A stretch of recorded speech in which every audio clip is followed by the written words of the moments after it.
Ce petit groupe de visiteurs fait partie des rares privilégiés qui ont pu visiter le chantier de reconstruction de la bibliothèque humaniste de Sélestat mi-octobre.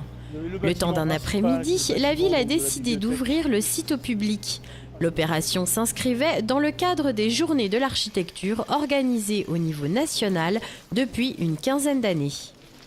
Alors ces visites sont organisées dans le cadre des Journées de l'architecture. Donc ce sont les organisateurs des Journées de l'architecture qui sont venus vers nous pour ces visites, puisque la bibliothèque étant en chantier, il y a une forte attente. Les gens ont envie de venir découvrir le chantier, un petit peu comment ça se passe, voir l'évolution.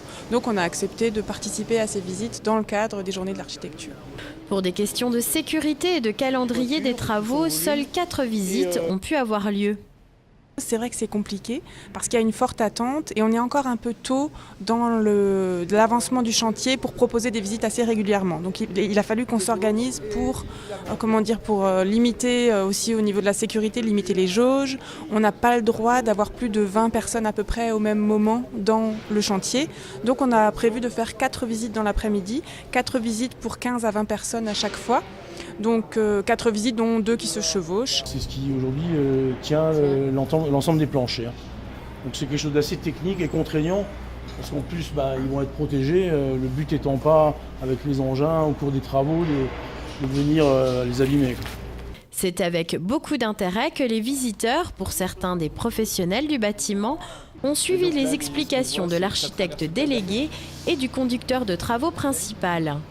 Le projet présente des particularités remarquables tant au niveau technique qu'esthétique.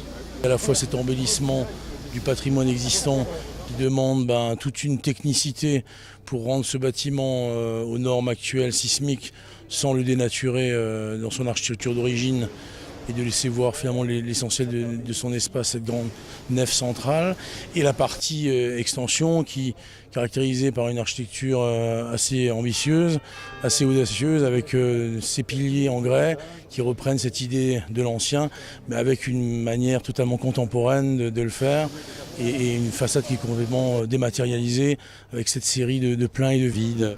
Ces visites de chantier ont suscité l'engouement du public à tel point que la ville a dû refuser une 50aine de personnes.